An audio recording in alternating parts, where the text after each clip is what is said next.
नहीं होती थी, ये बात अक्सर सुनते हैं। क्या ये सही हो सकती है? बीमारियां बहुत ज़्यादा थी, कुपोषण के शिकार बहुत ज़्यादा थे, खाने पीने को पूरा नहीं मिलता था, अनाज नहीं था खाने को। अभी मैं जब छोटा था तब खींच खाते थे, एक टाइम बाजरी की रोटी और एक टाइम खिचड़ा इसलिए खाते थे कि 5 किलो की, जहाँ 5 गुना आटा लगता है रोटी बनाने में, इसलिए आटे की बचत के लिए वो खींच खाते थे कि रात को कोई काम करना नहीं है, इसलिए रात को खींच खा लो, ताकि रात भर वो खींच के आ गई, एक पूरा बड़ा बर्तन भर जाता था और तो काफ़ी ज़्यादा हो जाता था, तो आयतन तो उसका बढ़ जाता था, परंतु अनाज उसमें कम होता था, फूल जाता था वो, तो उससे पेट भर जाता था।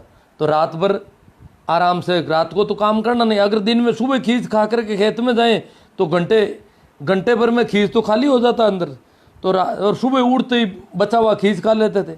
और उससे भी पहले और अनाज कम था, तब तो कहते हैं कि दिन में खींच खाते थे, रात को शाम को तो राबड़ी पी करके सोते थे बेचारे। यह हालत थी। कुपोषण तो हद दर्जे का था।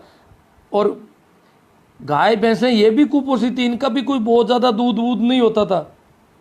तभी तो आज भी जब बातचीत,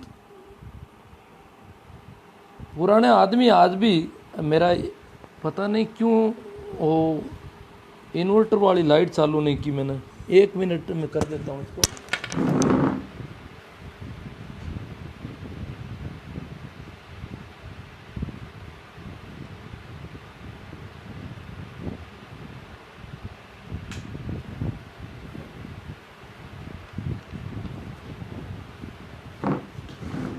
हाँ, तो खाने पीने को अगर देखें तो बहुत ज़्यादा खाने को नहीं मिलता था पोषक तत्वों का। ऐसा कोई कुपोषण के शिकार तो सामान्य थे। बच्चों की हालत बहुत खराब थी, और बहुओं को तो पूरा खाने को दिया ही नहीं जाता था बेचारियों को। लड़कियों को भी बहुत कम देते थे। जब बहुत ज़्यादा खाने पीने को था तो मेरे बचपन में मैंने देखा लड़की को कभी दूध नहीं डालते थे। और ये आज भी बातचीत पुराने आदमी करते हैं, सीधा ही पूछते हैं देना क्या है, भैंस गाय का दूध है कि नहीं है। मतलब ये हालत थी। खाने पीने के अलावा तो चर्चा ही कहीं से नहीं होती कि कुछ खाने को मिल रहा है क्या। अब आज ये स्थिति नहीं है। आज अपेक्षाकृत तो दूध घी ज़्यादा हुआ है, क्योंकि नस्लें अच्छी हो गई, हमने नई टेक्निक काम ली है। हाँ, हो सकता है कि कुछ यूरिया वगैरह से अनाज में कुछ गड़बड़ियाँ आई है, वो वैसा अनाज नहीं रहा। कुछ पेस्टिसाइड ऐसे काम ले लिए हमने, दवाइयाँ ऐसी ली, उसकी वजह से उसमें कुछ जहर हो सकता है खाने में, ऐसा कुछ चेंजेस हुआ है। दूध घी में भी थोड़ा बहुत कुछ हो सकता है कि जो दवाइयाँ पशुओं में काम, परंतु ये प्रचुर मात्रा में था और ऐसा कुछ नहीं था, मात्रा में कमी थी।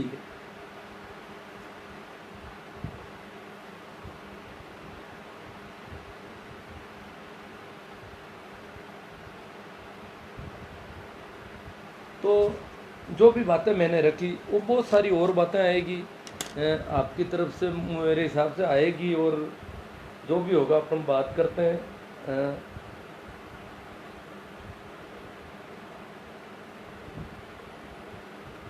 हाँ, तेल पी जाते पहले वाले किलो किलो। ये किलो क्या है कि ये शहर को किलो कहते थे। शहर भी शहर में भी और थोड़ा बहुत कम ज़्यादा, मतलब झूठ ज़्यादा बोलते, पीते तो थे पीने में ये बस में। अब कहते हैं पहले वाले आदमी मजबूत है। आज अगर आप देखेंगे तो पुरानी अगर फिल्म देखेंगे शोले वगैरह, तो मुंबई में पतले पतले से आदमी दिखते हैं, और कहने में आज भी कहते हैं नहीं नहीं पहले वाला बहुत मजबूत है। आज किसी के भी बच्चे देख लो आप, बाप से ज़्यादा हाइट में ज़्यादा है, शरीर में तंदुरुस्त ज़्यादा दिखाई देते हैं। बाप, प्रत्येक माँ बाप से बच्चे जो है हाइट में 2-2, 3-3, 4-4 इंच बड़े हैं, करीब करीब सभी जगह देख लो। क्योंकि माँ बाप बेचारे कुपोषण में थे, बड़ी मुश्किल से जिंदा रहे थे, ये हालत थी। दूध घी तो दूर, पानी नहीं पिलाया जाता था बच्चों को टाइम पर, ये हालत थी। तो राकेश जी राय चौधरी कहते हैं कि किलो किलो तेल भी, ये खाने पीने की खूब चर्चाएं करते थे जी।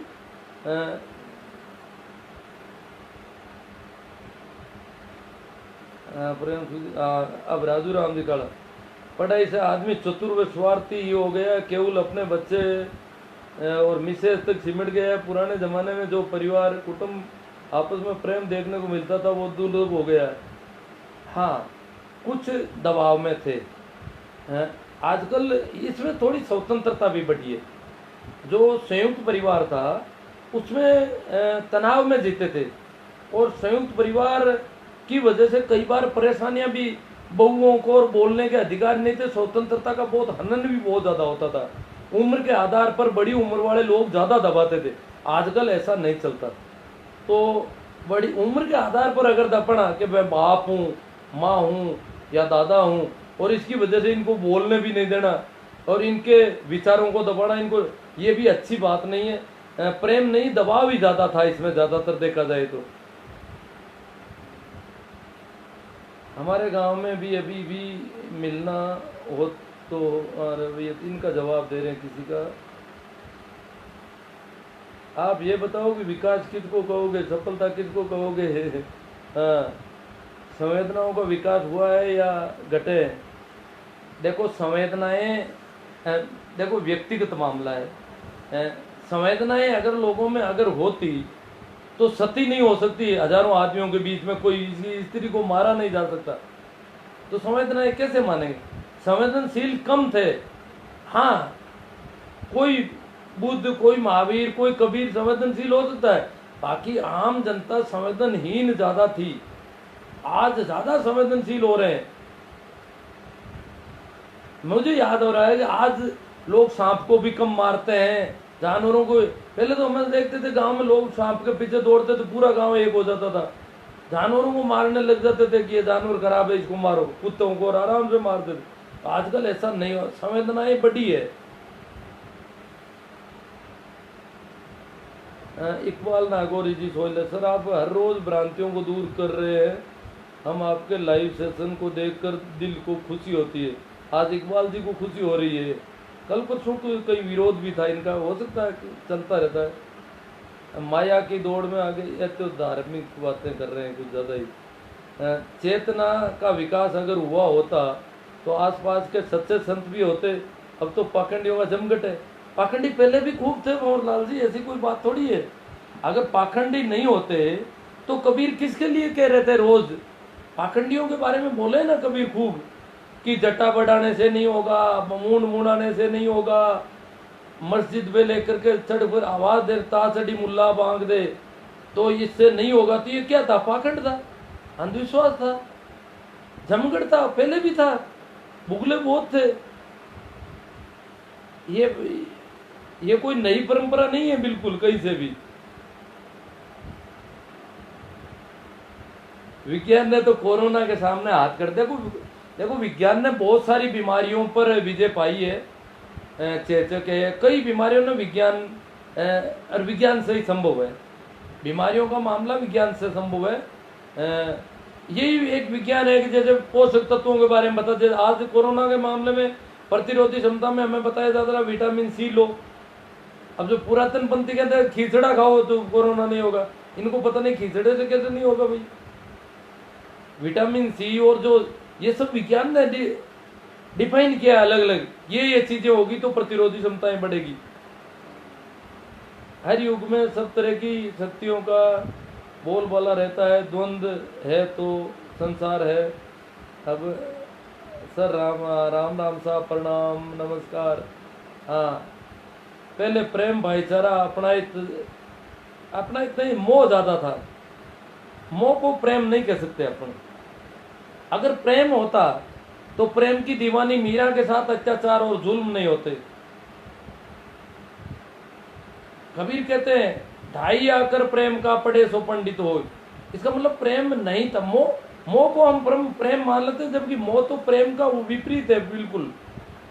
आपस में जो मोह होता है बाप बेटे का, और जो इसके मोह के संबंध में संत दरिया हुए थे, उन्होंने तो कहा जो गुरु है वो मोह को तोड़ता है। दरिया कहते हैं मात पिता सुत भ्राता है सब स्वार्थ का नाता। माँ बाप बेटा भाई बहन ये सब स्वार्थी लोग हैं। एक तारण तिरण गुरु दाता जाना चार वेद गुण गाता। वो कहते हैं कि एक ही है, गुरु ही है, वो तुम्हें इन मोह से छुड़ा सकता है। वो प्रेम में पहुंचा सकता है, वो स्वतंत्रता दे सकता है, वो तुम्हारे बंधन तोड़ सकता है, तुम्हें मुक्त कर सकता है। प्रेम में अगर आदमी जाएगा तो मुक्त होगा। मोह बंधन है, प्रेम मुक्ति का मार्ग है, प्रेम मोक्ष का मार्ग है, प्रेम स्वतंत्रता का मार्ग है। तो ये संतों ने, सभी संतों ने ऐसा संदेश दिया। तो हम सामान्यतः क्या है, मोह को हम प्रेम मान लेते हैं, जबकि मोह बंधन है।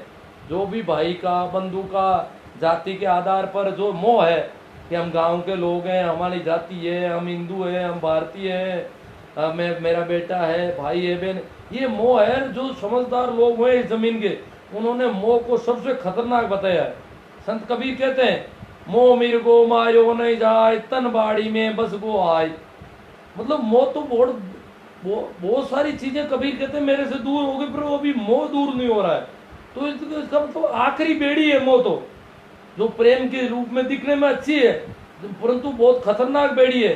सुंदर बहुत है, दिखने में अच्छी है, लोग भी इसकी गवाही देते हैं, परंतु सब जगह पूरी गीता कृष्ण को बोलनी पड़ी। क्यों अर्जुन का मोह नहीं टूट रहा था अपने भाइयों से, अपने परिवार से, अपने भरत वंश के वो कौरव भाइयों से, अपने पितामह से, अपने गुरु से जो मोह था, उसको तोड़ने के लिए पूरे 18 अध्याय कृष्ण को बोलने पड़े। तो इसका मतलब हम मोह को प्रेम मान लें, ये कोई गलती हो सकती है, और ये होती रही है सदैव। नहीं, हमें कोई गिलानी नहीं हो रही है पूर्वजों पर। देखो, पूर्वजों की वजह से हम है, परंतु हमें ये नहीं है कि पुरानी चीजों को पकड़ के बैठ जाना चाहिए। जैसे नया मकान बनाना है तो किस ढंग से बनाना चाहिए? क्या पुरानी चीजों को पकड़ के बैठना ठीक रहेगा, या मुझे नए ढंग से रहना ठीक रहेगा? क्या मैं नई तरह की मोटरसाइकिल आ गई, आज भी मैं कहूंगा कि वो पुरानी राजदूत होनी चाहिए, वैसी होनी चाहिए, धक्का गाड़ी होनी चाहिए? क्यों? जब नए वर्जन आ रहे हैं, नई चीजें आ रही, तो नई चीजें लेंगे हम।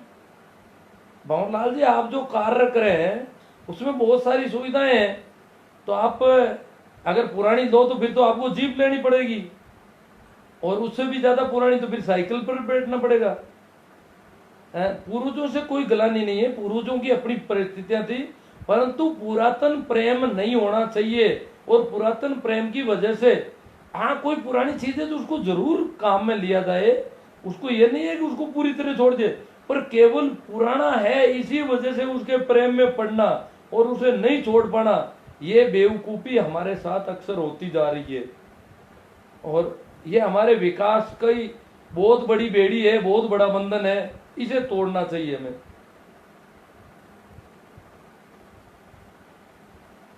भंवरलाल जी कह रहे हैं संत को कोई नहीं मार सकता। मैं कब कह रहा हूं मार सकता है? हमारा व्यवहार क्या होता है सत्य के साथ, ये बात तो ये है कि सत्य के साथ झूठे लोगों का व्यवहार कैसा है, ये देखना पड़ेगा। मार सकता है कि नहीं मार सकता है? और मरने में शरीर के रूप में जीसस मरते हैं, सुकरात मरते हैं, मरते भी हैं, ऐसी कोई बात नहीं है। मंसूर को मारा गया सरेआम।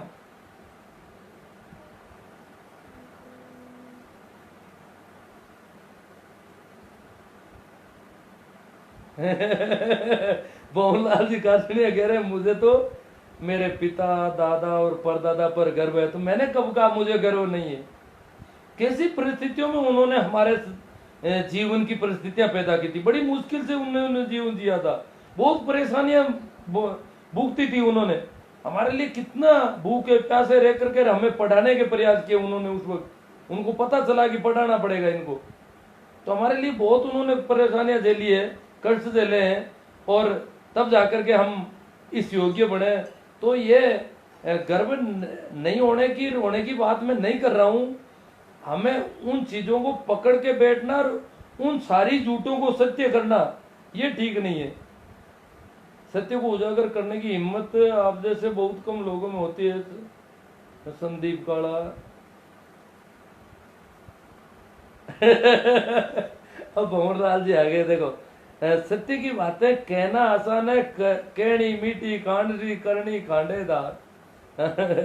तो इसका मतलब करना मुश्किल है। बातें तो सत्य की हो सकती है ना। चलो, आप भी भैंस रखते वहां रखता हूं। गाय, गाय तो क्या है कि ये नागौरी गाय तो काम की नहीं, वो तो भैंस या गाय क्या रखनी, ये तो अब मेरे घर में तो मेरा कोई निर्णय नहीं है इसमें। जो भी इनको रखनी होती है, क्यों मैं तो कभी न तो खरीदने में होता हूँ न बेचने में होता हूँ। मुझे लंबा टाइम हो गया, मैंने कोई भैंस खरीदी नहीं कभी। न कोई ग्राहक आता है तो वो मुझसे पूछता है कि भैंस के कितने रुपए लोग, क्यों मेरा यह धंधा ही नहीं है। तो जो भी रखते हैं इनको ठीक लगता है। हालांकि अमेरिकन वगैरह कुछ गायें हैं, गिर गाय है, कुछ नस्लें हैं गायों की जो अच्छा दूध देती है, तो वो गायें भी रखी जा सकती है।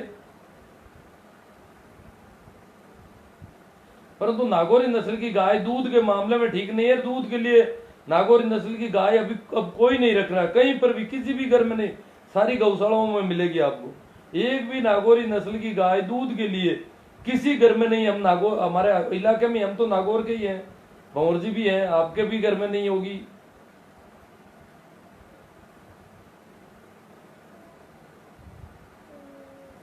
अब आसपास के उदाहरण मुझे याद आएंगे तो दूंगा मैं। उदाहरण तो मैंने सोचा आपकी तरफ से आएंगे। अपने मियाँ मिट्टू बनना आसान है, बुजुर्गों पर कीचड़ उछालना भी आसान है। अगर बुजुर्गों की कुछ सीखना बड़ा मुश्किल है, मेरा मानना है। भाई सिंवर साहब नागौरी जयराम जी, तो बुजुर्गों से सीखने की मना थोड़ी कर रहे हैं हम। सारा जो विज्ञान बुजुर्गों ने दिया है आज की थोड़ी है। जेम्स वाट ने कब बनाया बाप का इंजन, बाद में उसके विकसित मॉडल आ गए, परंतु इंजन तो उन्होंने बनाया ना पहले पहले, ऑटो इंजन तो हम वो सारी चीजें हमने काम लिए ना, बुजुर्गों की आविष्कार भी किए हैं बुजुर्गों ने बहुत सारे। ये बात थोड़ी है। परंतु जब कोई चीज नई आ गई है तो पुरानी को पकड़े रहना ठीक नहीं है।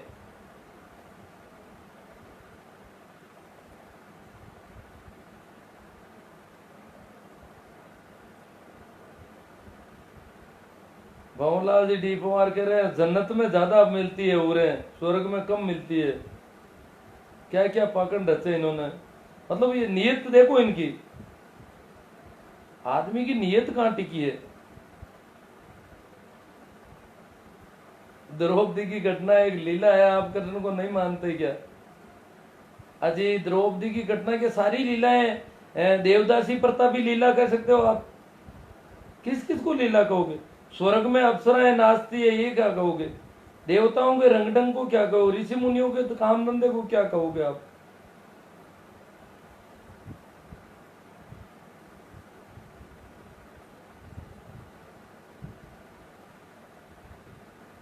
हाँ, भंवरलाल जी डी पवार कहते हैं होशियार आदमी, चालबाज आदमी बहुत ज्यादा खतरनाक है।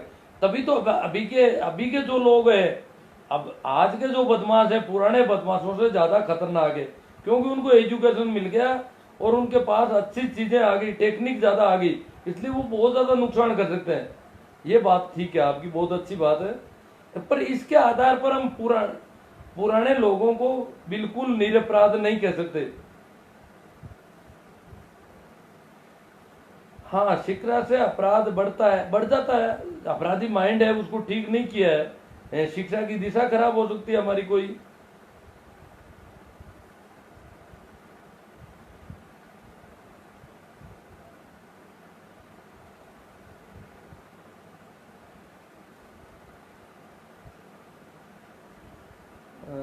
जयराम जी सिमर तो लगभग मिलती जुलती। बुद्धिवाद बढ़ गया, हृदयहीन तो नहीं। हार्दिक लोग ठीक है। हृदय की अगर बात करें तो जो स्त्रियों पर जो अत्याचार होता था ये हार्दिक लोग थे। जो जुल्म होते थे आप देखोगे, आपस में भाई बंधुओं को दबाया जाता था, न्याय के नाम पर पंचायतें बड़े गलत न्याय कर देती थी। ये हृदय है क्या? बुद्धिवाद जितनी उनकी औकात थी बुद्धिवाद था। आज भी हृदय पर बहुत ज्यादा इंटेलिजेंसिया है, बहुत ज्यादा पढ़े लिखे और प्रतिभाशाली लोग हैं, उनमें भी बहुत ज्यादा हृदय मिल जाता है। ऐसा नहीं कहा जा सकता इस बात पर।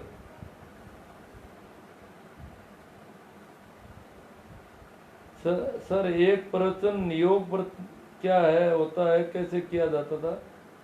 हाँ जी, नियोग प्रश्न है आपका। नियोग ऋषि मुनियों द्वारा किया जाता था और बच्चे पैदा करने के लिए किया जाता था। कहते हैं कि अनुरोध करती थी महिला बच्चे पैदा करने के लिए उनसे, और इस प्रकार का रिवाज था।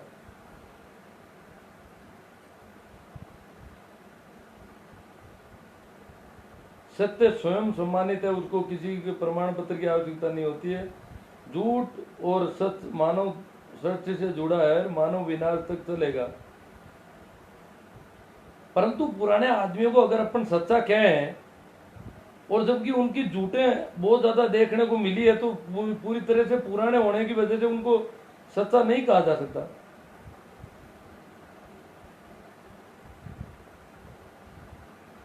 मनपूल जी शाम सर देखेंगे, आपका कोई है तो।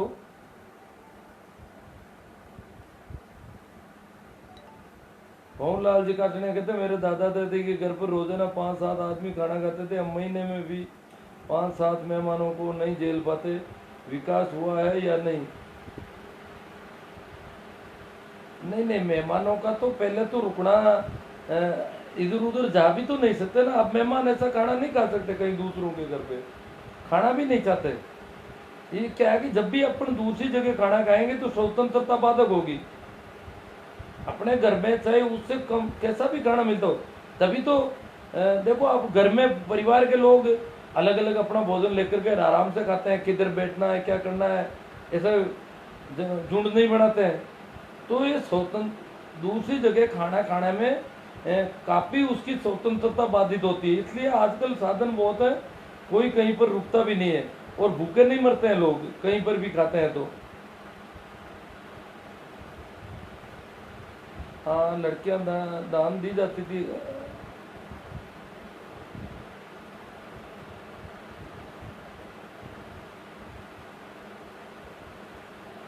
हाँ मेहराम जी मांगलोदा, बहुत अच्छी बात है आपकी। पहले जो अनाज था वो शुद्ध था, कीटनाशक नहीं थे, बीज भी अलग तरह का था, वो सारी बातों वो एकदम पूरी तरह से प्राकृतिक अवस्थाओं के हिसाब से था। घी दूध भी थोड़ा ठीक था पहले।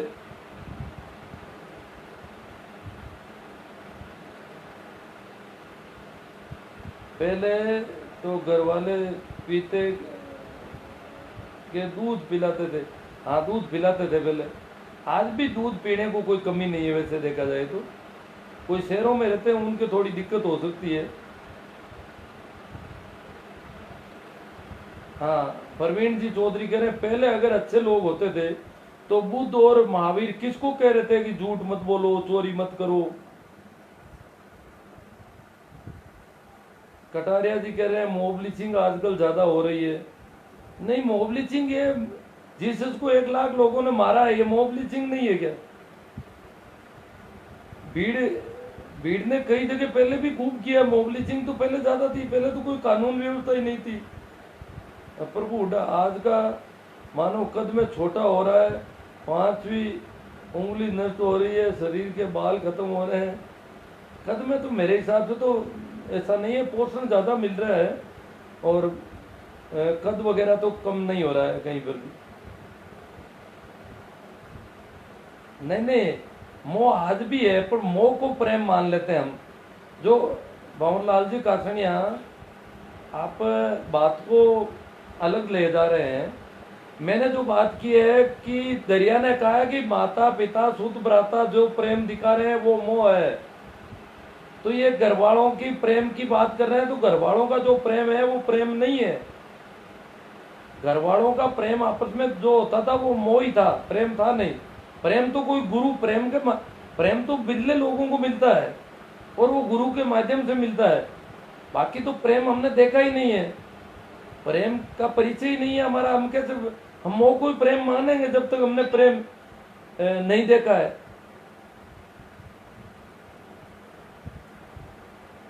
हम तो केवल प्रेम की बातें कर सकते हैं।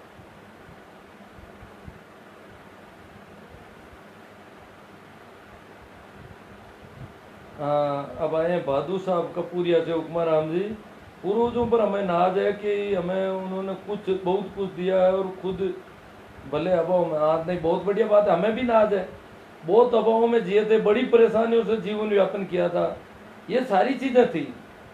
इसके लिए हम उनका शुक्रिया अदा करें, कृतज्ञ हैं उनके, ये सारी बातें ठीक है। परंतु इस बेस पर हम ये नहीं कहेंगे कि पुराने आदमी पगड़ी बांधते थे तो मैं भी बांधूं, धोती बांधते थे तो धोती बांधूंगा, पैंट नहीं पहनूंगा, जबकि पैंट पहनने में बिल्कुल सरल है। इसलिए क्यों नहीं पहनूंगा मैं पैंट? पैंट या पजामा जो भी है, जो अच्छा ठीक चीज आ गई है उसको मैं स्वीकार करूंगा। अब साबुन मिल रहा है तो मैं साबुन से नहाऊंगा ताकि कीटाणु नहीं रहे शरीर पे, मेल भी ज्यादा धुपे। पुराने वालों के पास नहीं था तो क्यों नहीं साबुन उपयोग करूंगा मैं?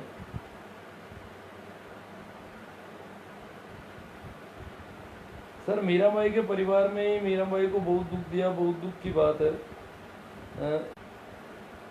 एक दूसरे की निस्वार्थ हेल्प को प्रेम नहीं कह सकते।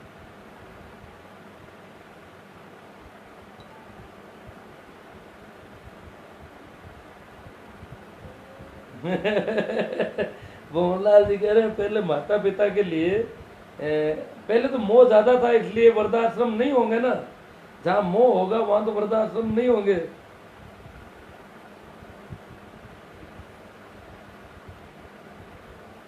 माता पिता का दबाव भी पहले बहुत ज्यादा था युवाओं के। कृष्ण को आप क्या मानते हैं?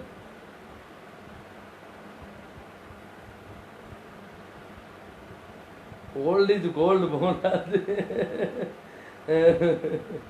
तो हम नहीं कह रहे हैं कि ओल्ड इज गोल्ड नहीं है, ओल्ड ठीक है, परंतु आपने कुछ गड़बड़ियां कर रखी है।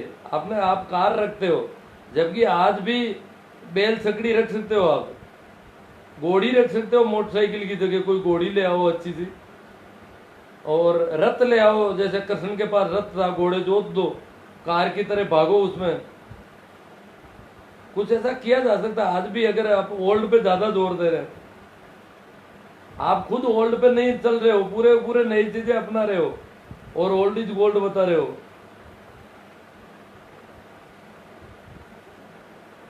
कृष्ण बेईमान कहते हैं कि ऐसी बातें करने वालों को लोग पागल कहते हैं क्योंकि सच्चाई कड़वी होती है। और वेरी गुड जॉब, ऐसे विचार रखते रहो सर। अंध भक्तों को जगाते रहो। सर आप दोगली नीति का अनुसरण क्यों करते हो? प्रभु हुड्डा कह रहे हैं दोगली नीति। अब पता नहीं क्या हो गया, इनके साथ कुछ गड़बड़ कर दी है मैंने कहीं। हाँ, प्रेमाराम जी से आ गए। राम राज्य को छोड़कर देखे तो समय के मुताबिक ठीक ही रहा है, बाकी सुधार की गुंजाइश हमेशा रही है और अगली पीढ़ी सदा बेहतर करती आई है। हाँ, अगली पीढ़ी सदा बेहतर की तरफ बढ़े और पुरानी चीज को केवल इस वजह से नहीं पकड़े कि वो पुरानी थी, पूर्वजों ने काम ली। गाय का माता कहने वालों का भैंस ने क्या बिगड़ा है? अगर गाय माता है तो भैंस को भी माता का दर्जा, भैंस तो बड़ी माता है और भी ज्यादा दूध देती है। आपके घर में आपका ही निर्णय होता है, आप मजे ले रहे हो, जहाँ जरूरत पड़ती है वहाँ तटस्थ हो जाते हो और अन्यथा घर के सब काम ही करते हो स्वामी जी।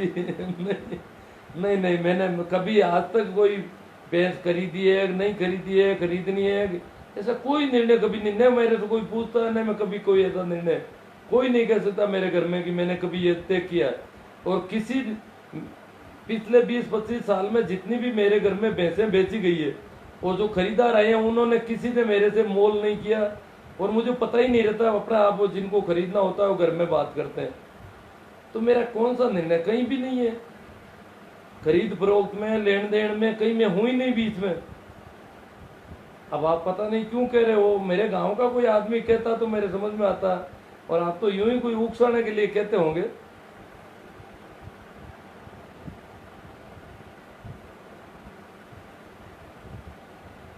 महेंद्र जी मिर्जा कहते हैं हम नागौर के क्या गाय रखते हैं? गाय नागौरी नस्ल की गाय रखते हो? हाँ, महेंद्र मिर्जा भागरो से है क्या? फिर हो सकती नागौरी नस्ल की गाय का तो दूध कम होता है, नस्ल में थोड़ा बदलाव हो सकता है आपके, क्योंकि नागौरी नस्ल की गाय का दूध तो बहुत कम होता था। हम भी रखते थे पहले, नागौरी नस्ल की थी हमारे पास, तो दूसरी गाय तो हमने कभी ली नहीं।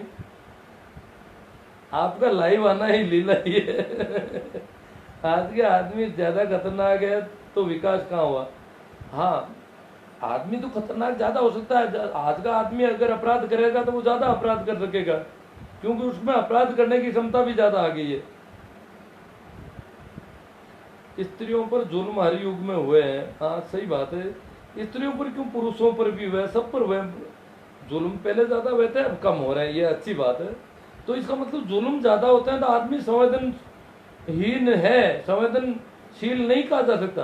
अगर आदमी जुल्म कर रहा है और बड़ी संख्या में भीड़ इकट्ठी होकर के जुल्म करती है, इसका मतलब उनको संवेदनशील नहीं माना जा सकता पूरे समूह को।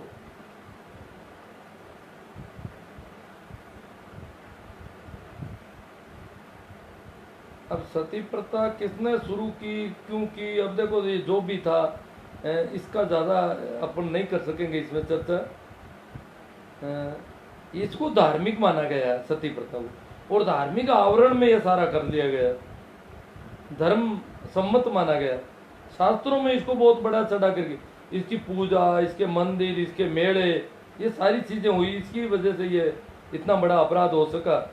बाकी बहुत बड़ा अपराध है, सामूहिक रूप से अपराध हुआ है, मॉब लिंचिंग जैसा ही समझो, उससे भी ज्यादा खतरनाक। वहां तो मॉब लिंचिंग में ऐसा एकदम किसी को एकदम भावनात्मक रूप से गड़बड़ हो जाती है भीड़ में, ये तो बड़े सामूहिक रूप से उत्सव के साथ करते थे, उस ढोल नगाड़े बजा कर करते थे।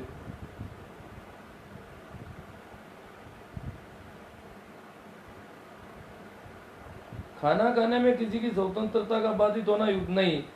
भवरलाल जी, अपने घर पे खाना खाने की स्वतंत्रता बहुत ज़्यादा अलग होती है, दूसरे परिवार घर में जाते ही वो आदमी ये नहीं कह सकता कि सब्जी और है क्या आपके पास, क्यों डर लगता है भाई दी भी अंदर नहीं है तो सब्जी, घर में तो वो पूछ सकता है ये सब्जी है क्या, क्या है, इसके बाद क्या है, वो पूछ नहीं पाता दूसरी जगह पर, क्योंकि उसमें अगर अगले के पास नहीं है तो वो ना देने की स्थिति में भी नहीं रहता है। ये दिक्कतें बहुत ज़्यादा होती है दूसरी जगह खाना खाने में आदमी को, क्योंकि वो कोई रसोई में जाकर के देख तो नहीं सकता सारी चीज़ें क्या क्या है, उनमें से मैं क्या लूँ क्या नहीं लूँ। तो इस प्रकार स्वतंत्रताएं कम होती है घर के बजाय वहाँ पर। दूसरी जगह थोड़ा अलगाव होता है, कोई ननियाल वगैरह में थोड़ा बहुत वो तो घर की तरह ही होता है।